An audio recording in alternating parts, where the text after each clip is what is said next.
Welcome to the Consulting Leaders Podcast, where we talk about the business of consulting. Whether you're looking to grow your practice or learn from the stories of leaders in consulting, you're in the right place. I'm your host, Guillaume Jouvencel, ex-PwC and co-founder of GHA Marketing. Join me as I interview the best consultants in their niche. Let's get on with the show.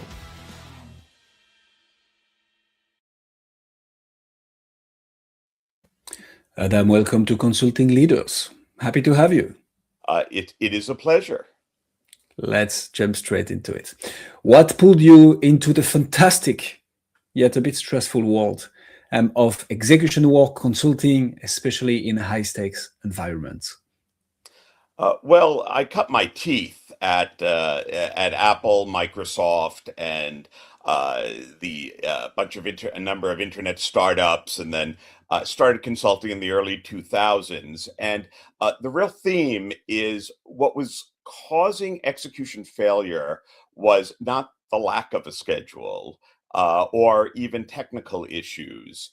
It was that risks were getting identified late, and too many conversations were not being held for a whole range of reasons. And so how could we create an environment where execution teams are doing the hard work at the front end? And that kicked me off. I like that. And those are quite some big names to cut your teeth on. What's the problem that you solve now? What is it that you help people achieve? Well, the context is always something that you cannot afford to fail. That must be done, because the work that I do, how should I put it, is not subtle. And the challenge is we've got smart people, and they need to get this thing done, and so it must be reliable and done faster. And that's really the objective. And be it technology product development or post-merger integration or a critical operational execution that has to get done, those are the contexts. And I understand that it get done faster and more reliably. And that is the core of my work. So talk to me like I'm the CEO of the company that you're helping. How is that helping my bottom line? What's the point of all this? Well, whenever I meet an executive, CEO, or someone out of the C-suite or a head of engineering, the conversation always begins with, what is something you're working on that cannot fail in your world? Tell me about that. And that sets the context, because that's the only interesting place to work. And there has to be a compelling commercial strategic reason for this to happen. And we want to use a pilot project, a pilot execution, if that's critically important, to be, if nothing else, the crucible where we deal with some of the systemic issues. But it is not an academic exercise. It is something that has significant stakes in the company, for the company. That would make sense. Head of engineering, I think I heard. What's the typical person that you help within which type of company? Like, do you have an industry? Do you have a company size? Like, who is it that you end up working with? It must be the person who owns the commercial or business outcome. The work that I do always is a cross-functional game, and often requires groups that may not have long practice working together, may be completely new to each other. And the sponsor must be serious that this thing actually has to work. And that's typically at a business unit head, occasionally a VP of products, a VP of engineering, and most often, well, a CEO of a small or mid-sized company. So we work in a range of industries. We're agnostic. One of the phrases that I sometimes use is that I get to work with world-class subject matter experts and coach them to execute in the face of their humanity. Because that's really the issue. It's simply that human beings are optimistic procrastinators. And as long as you're doing it with human beings, it's relevant.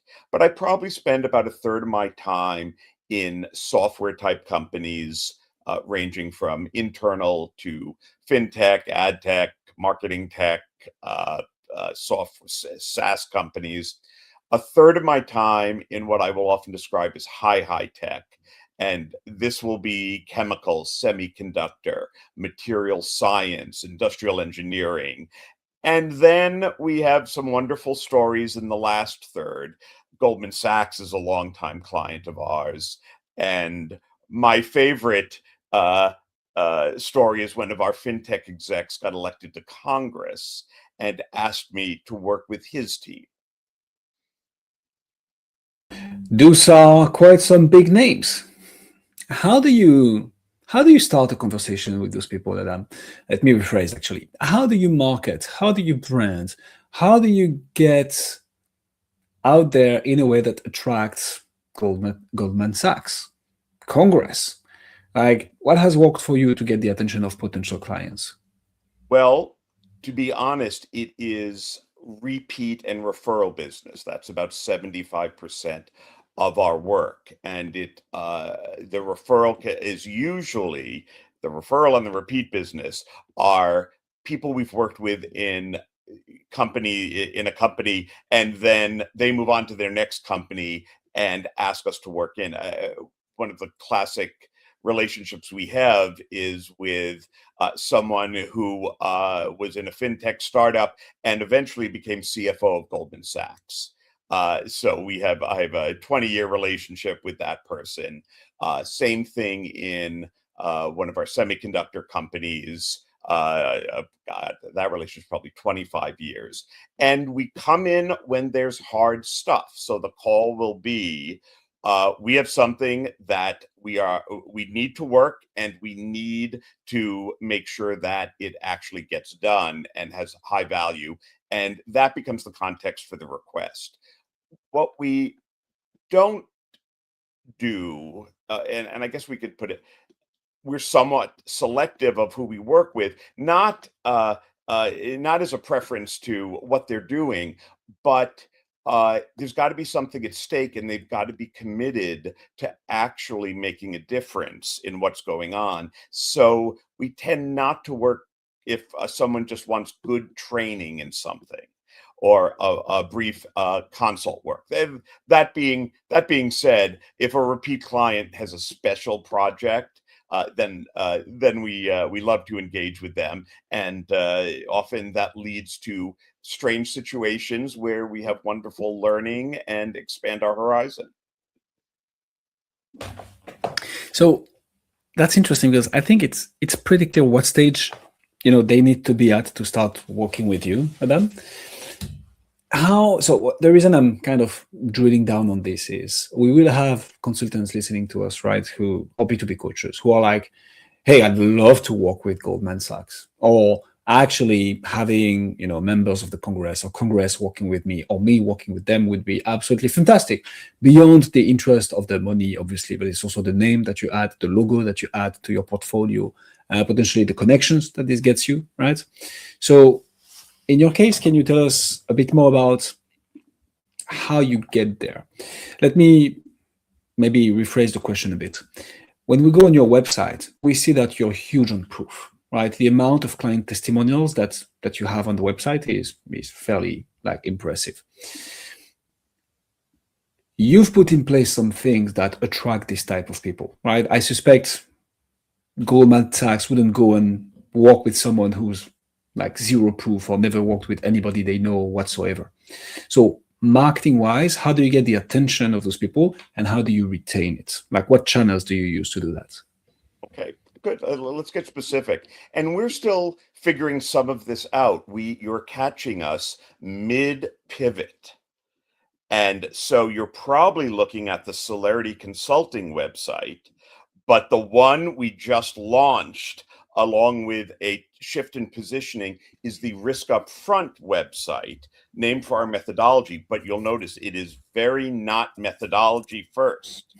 A matter of fact, the operating title I now have, I just ordered the new business cards, is execution specialist, because the focus is on the outcome.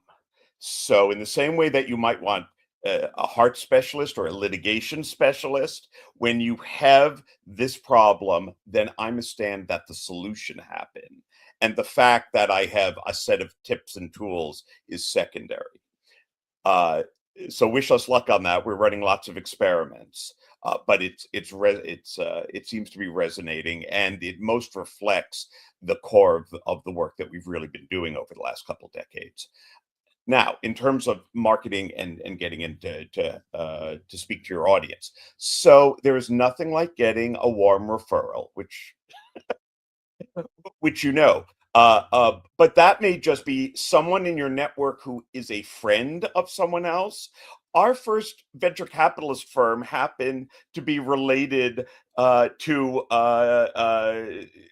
another a friend's spouse. And once you have that first opportunity to have a conversation, you need to be able to make sure that they get what problem that you can fix for them. And then that becomes a conduit. The other thing is,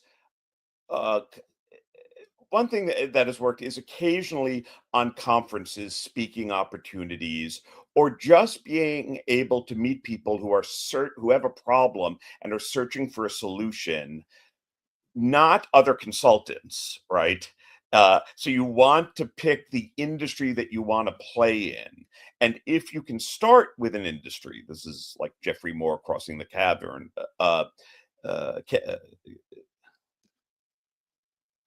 Jeffrey Moore's book, Crossing the Chasm. Right, I'm with you. Here we go. I could have not helped you with this one. I'm sorry, Adam. That's why I was like, I don't know the question. Go ahead. What he says is the wisdom is you start with a specific solution for a specific industry, and you nail that. And then you branch out either with an additional offering within that industry or that offering in a new industry. And that's how you begin to build your spider network. The other thing, people ask, we work ourselves out of a job if we're doing it right, because we like to think of what we're doing is we are building capability, and that allows us to exit.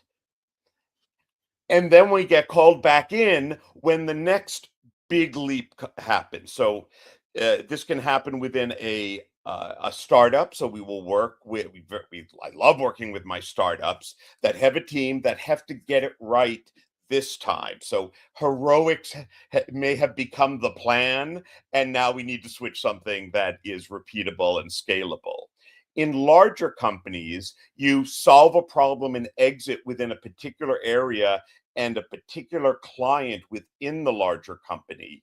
And then they've moved on and they have a new problem and a new team, or they spoke to their colleague and that becomes the access. We have no interest in contact with the C-suite in Goldman, except of course we did know the CFO, but at that level, that's not where we want to work. I would go and have sushi with him once a quarter when I was doing projects lower in organization, because we've decided we want to work where the work is actually getting done. We're not a strategy firm. We don't drop off the slide deck. We are working with business units that have real commitments that they actually have to meet. And that is the intersection of their problem and the work that we do. I like that. How do you move from those touch points, those introductions, from those messaging, right, and positioning? By the way, I like a lot the find a solution for a specific industry, then branch out. I'm going to go even a step further, which would be solve a specific problem that a specific industry faces, find a solution for this, sell it, and then branch out eventually. But that's just me. How do you move from all this, Adam, to a conversation, a sales conversation, an SOW, a letter of engagement? We rock and roll. What does sales motion look like for you guys? Okay, first, I need to apologize to Jeffrey Moore because that is exactly what he says. Oh, here we go. In an industry, and his classic case, again, 20 years ago, was PeopleSoft, right? They start, we are solving the HR problem in these types of companies. And then, of course, they became general purpose. And same thing with pick them, from Amazon to Salesforce. You start somewhere and then you branch out and take over the other problem spaces. So how do we go from first conversation to a signed contract? The first thing is qualifying that there is a problem, because you want a driving force on their end. Why are you doing this? And if we don't have a compelling reason, then is it worth your money and is it worth our time? Once you have that and you can explore, then you want to figure out who needs to be in place and aligned with what you're doing so that you can be successful. So for instance, the decision maker and the core person you're going to work with, or for rather, is the CEO, but you need their VPs of engineering, or VP of operations, VP, pick your VP category, an opportunity to kick the tires of the consultant, because it's a whole different world if they have a chance to do that in the sales cycle and not find themselves with someone walks in, they've already been decided, and now they're the only invitation is work with this guy or this person. And so optimal, take the risk, expand the folks that you need buy-in for, and then give them a simple way to begin. So you want a simple model. Ours is, we want to do a quick discovery. We have a workshop, and we want to coach the team as it executes. And this is what it looks like to get started. The other thing that works for us is packaging it, as I mentioned, as a pilot project, because that's how you sort out, if you're doing real work, then you can only do it on you want to start with one project, because you're going to cause, if you're doing it right, you're going to cause enough change and problems that you want to work through that with the team and get a solid example case. And then you can go wider in the organization. So the way to sum that up is go vertical in actually delivering a measurable solution, and then move on to additional areas or additional projects.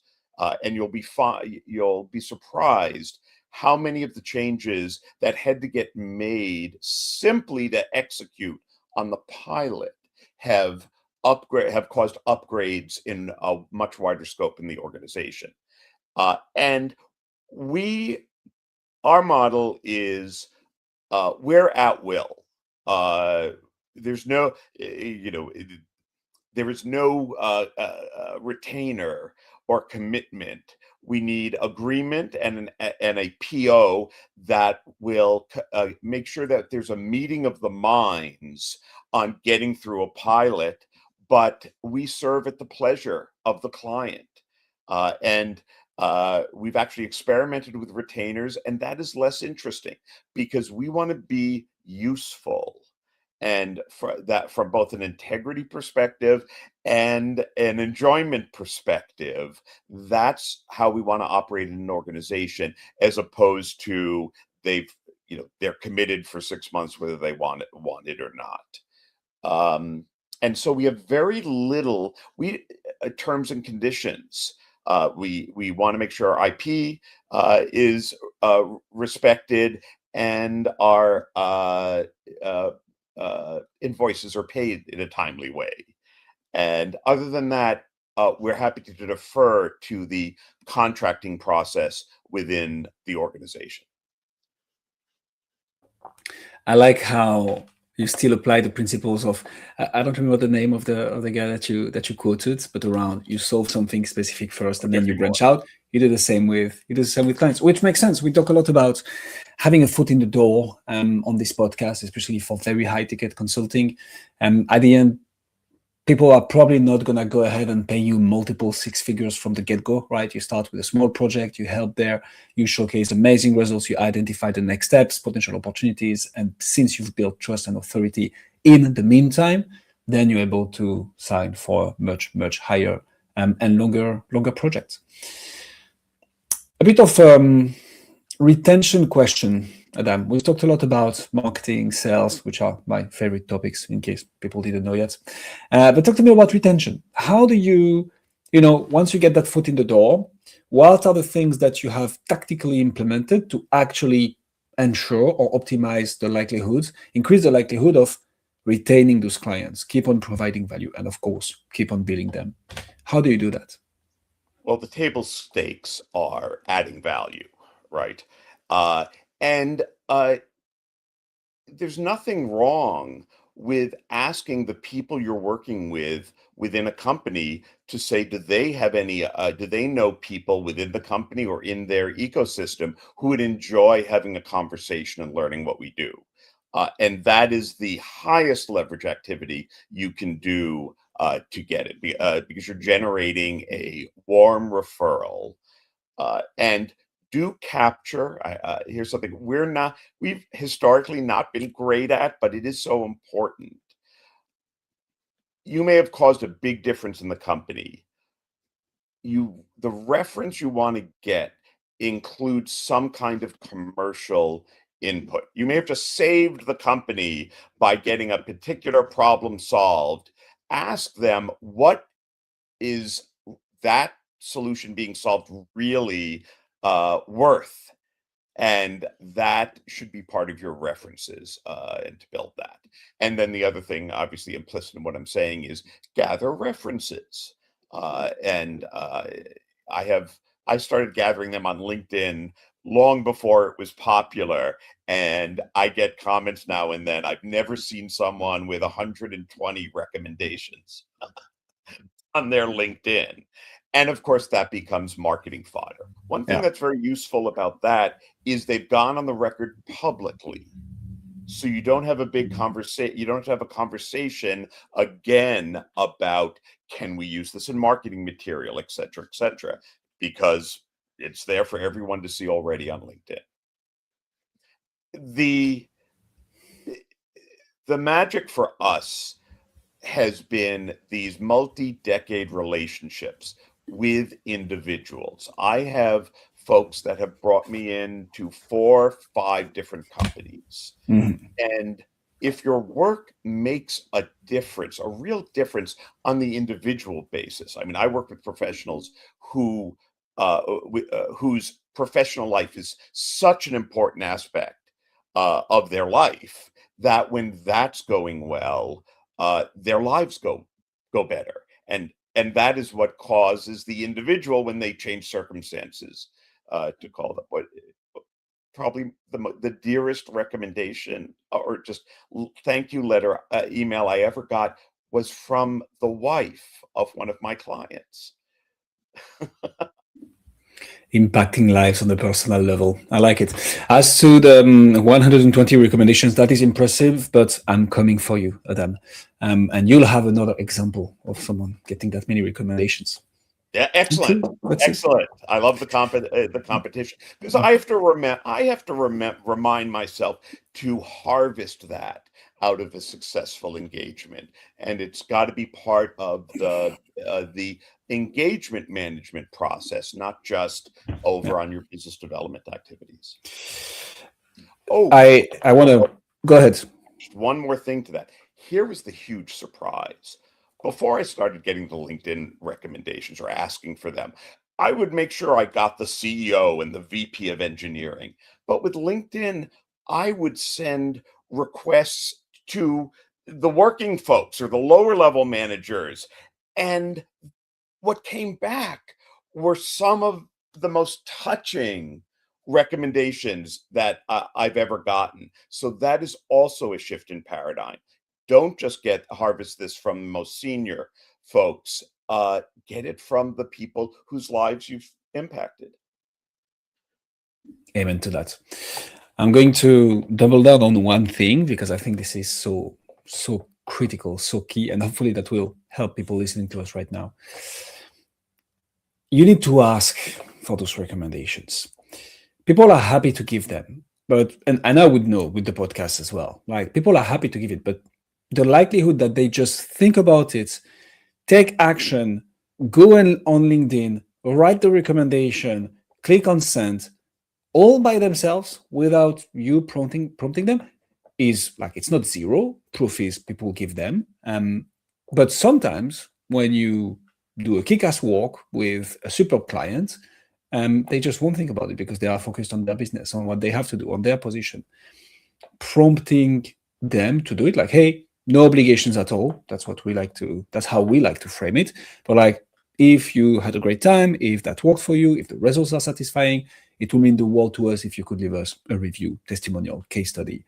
We are huge on proof because we live in a trust recession world where anybody can claim anything on the internet. And so a vote of confidence from a third party, especially the ones you've worked with, is what's going to differentiate you from 90% of your competition. So ask for those testimonials, ask for those case studies, without being too pushy, obviously, but like with the right method, you can collect them. Like, I don't have the right English expression, but like Adam here, who has 120 on his profile. Let me throw a little bit of a curveball at you, Adam, because you've been flying to this interview. What's your number one challenge right now? What's the one nut that you're trying to crack that you know once you crack, you're going to take the whole business to the next level? What would that be for you? We need to up our business development game. I mean, purely, the bulk of our business has been repeat and referral. We think after really a couple years of playing with it, we have finally hit on the model that resonates for us, that you can see in the riskupfront.com website. And now it's follow through on how to communicate that. Cold outreach has done really nothing for our business. And we want to get a system in place that makes cold outreach drive some conversations. And we're still figuring out what that looks like. And I look forward to advice from this podcast on how to up that game. Oh, can I follow up on the recommendation referral? Just make a little Please, thing. 100%. Obviously, you need to create a space where a no is possible. Otherwise, a yes is meaningless. But the real trick is as you're working with folks, there is some point in some conversation where that becomes a natural question to ask. And if this is someone that you have a substantial working relationship with, and also, look, I'm a New Yorker, right? Then the conversation is, would you do me a favor? And could you write a recommendation on LinkedIn? And you need to make sure that you've created the right context for that request to land appropriately. But don't be afraid if that text exists. And everyone, if you're adding, everyone knows life is hard. And the opportunity to help someone, especially if you're someone helping them, is an opportunity that most people will take advantage of. And then it also gives you permission. You got to follow up and be diligent, because next time they get on LinkedIn, they may have completely forgotten. But then that's just a care and feeding of that request. Amen to that. Adam Joseph, ladies and gentlemen. Adam, if people want to find out more about you, see what you do, where should they go? The best thing is to connect with me on LinkedIn. I love that. Just Adam Josephs, S at the end, and the new Risk Upfront website. And frankly, speaking to a group of my peers, I would love your feedback on the new website. We're kind of in a in a beta phase, and we're working, we're making revs daily. So I'd love to get your feedback. We'll put all the links in the description. I can say one thing for sure, is that you've gotten at least one new connection on LinkedIn out of this interview. Me, I just added you. Who knows about the recommendation? Let's see. Adam, thank you so much for coming on Consulting Leaders. My pleasure. Thanks for joining us on this episode of the Consulting Leaders Podcast. We hope you learned valuable lessons on how to grow your practice and take your business to the next level. Make sure to subscribe and leave us a review wherever you're listening to this show so you never miss an episode. To apply and be a guest on the show, click the link in the description. See you next time.